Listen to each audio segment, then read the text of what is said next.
बदलाव का मकसद क्या है कि कांग्रेस और बेहतर तरीके से काम कर सके। हम विधानसभा में हर प्रोजेक्शन के बावजूद सफल नहीं हुए।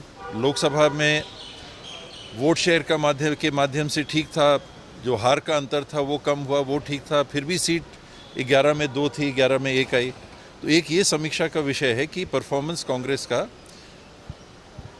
लगभग हर समीक्षा करने वाले चैनलों के माध्यम से कांग्रेस की सरकार आएगी छत्तीसगढ़ में, ये प्रोजेक्शन था।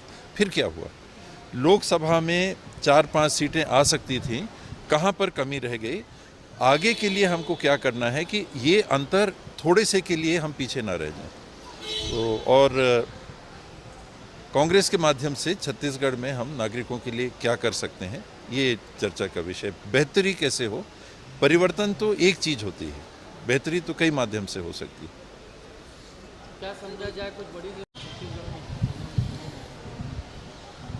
मेरे ख्याल से जिम्मेदारियां हैं सबके पास, कांग्रेस के सदस्य के नाते ही। और अगर छत्तीसगढ़ में कांग्रेस के संदर्भ में जिन लोगों से पूछा जा रहा है तो अपने आप में एक बड़ी जिम्मेदारी है।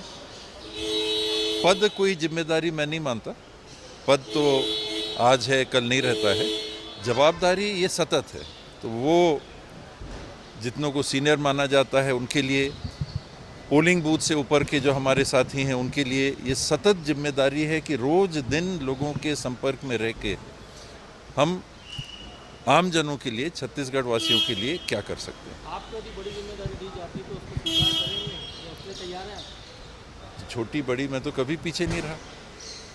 जो जवाबदारी दी जाएगी मैं उसके योग्य अपने आप को पाऊंगा तो अवश्य स्वीकार करेंगे। सर, लगातार ये चर्चा हो रही है कि पीसीसी अध्यक्ष के लिए आपका नाम भी आ रहा है, सीधे तौर पे, क्योंकि अब जिम्मेदारी की बात नहीं है। इसमें जब भी परिवर्तन की बात होती है तो स्वाभाविक रूप से कई नामों पे चर्चा होती है, तो कोई एक नाम पे चर्चा हो रही है ऐसा तो मैंने नहीं देखा। अटकल लगाई जाती है, पीसीसी है, काम कर रही है, ठीक है, ठीक से ही काम हो रहा है। 19-20 तो हमेशा रहेगा। आप आएंगे तो अंतर आएगा, मैं आऊँगा तो फ़र्क कमी आएगी, तीसरे आएंगे तो कमी आएगी। तो अच्छा काम, कहीं थोड़ी कमी, उसको सुधार करने की आवश्यकता ये सतत बनी रहती है। और जब चर्चाएं फैक्ट फाइंडिंग कमेटी और उड़ीसा का जो मैंने उदाहरण दिया, ऐसी स्थिति लोगों के सामने आती है तो चर्चा का विषय फिर बन जाता है। लेकिन लगातार आपके जिस तरह से दिल्ली दौरे हो रहे हैं और इस तरह की अगर जिम्मेदारी आती है तो आप एक्सेप्ट करेंगे क्या? क्यों नहीं करेंगे?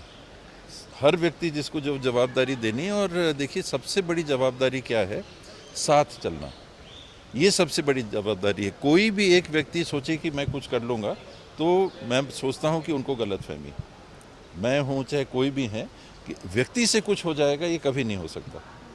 अगर वो एकल खेल नहीं है तो, एकल कुश्ती है तो एक व्यक्ति हार जीत आमना सामना दो का रहता है। तो टीम गेम है तो टीम को साथ चलना, तो ये सबसे बड़ी जवाबदारी। समझा जाए कि आगे नगरीय निकाय चुनाव है और उसमें यदि एक साथ चलेंगे सब तभी सक्सेस हो पाएंगे, नहीं तो हमेशा, चाहे कोई चुनाव हो, नगरीय निकाय का हो, पंचायती राज का हो, विधानसभा का हो, लोकसभा का हो, जब तक टीम साथ में नहीं खेलेगी तब तक थोड़ी दिक्कत तो आएगी।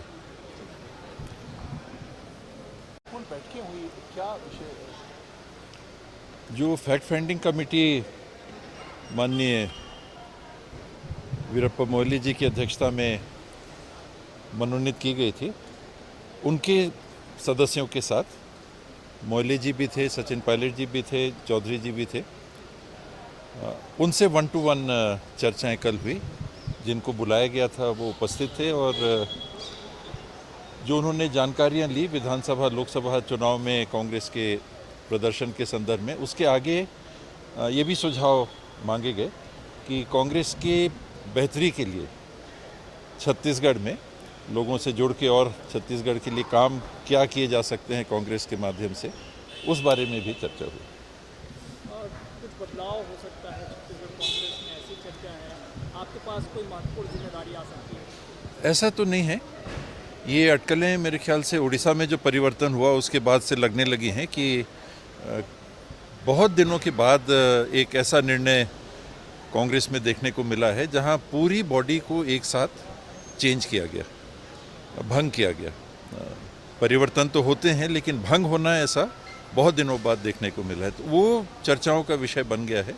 तो ये 7 राज्यों में जो फैक्ट फाइंडिंग कमेटी गई थी, ये क्या रिपोर्ट देती हैं और फिर क्या निर्णय होता है, ये हाईकमांड के पास। छत्तीसगढ़ के परिवेश में क्या समझा जाए, बदलाव होगा कि यहाँ